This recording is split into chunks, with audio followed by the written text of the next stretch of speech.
In today's video, I'm going to teach you how to create a heat map style table in Looker Studio. This is a particularly useful technique when you're aiming to visualize patterns and trends in your data, such as user activity by hour and by weekday. Whether you're analyzing website traffic, app usage, or any other form of user interaction, a heat map can quickly illuminate where concentrations of activity occur. It's a powerful way to transform raw data into a clear, visual narrative. Before we dive into the steps, let's briefly discuss what a heat map table is. Essentially, a heat map table uses color gradients to fill metric cells within a table or a pivot table.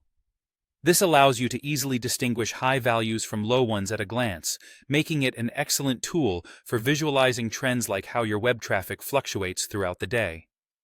With that understanding in place, let's get into the nuts and bolts of building your own heat map table. The first thing you need to do is insert the right type of chart.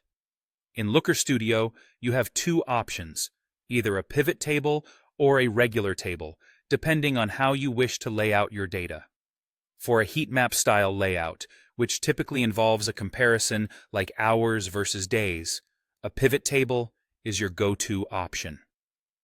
You can select this by heading to the toolbar and choosing Add a Chart, then selecting either pivot table or table based on your needs. Next, it's time to set up your rows, columns, and metrics. In most heat map setups, especially those focused on time of day analysis, the row dimension will typically be set to hour. You'll then set your column dimension to day of week to frame your data in a structure that's easy to digest. As for the metric, that's what you're actually measuring. Let's say users in this case, though you can choose any metric pertinent to the insight you're seeking.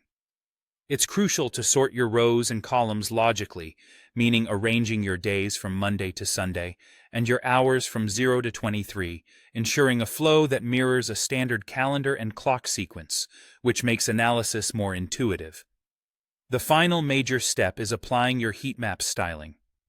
Head over to the Style tab located in the right-hand panel. Here, you'll find various options to customize how your data appears. Specifically, you're going to change the metric display setting from number to heat map. This is what enables the gradient colors to fill in your metric cells, clearly indicating where the highs and lows in your data lie. And there you have it, a beautifully colored heat map that not only catches the eye, but also provides valuable insights into user behavior.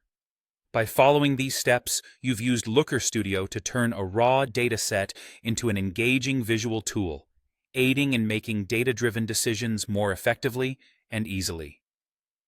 Thank you for tuning in, and I hope this guide helps you in your future data visualization endeavors.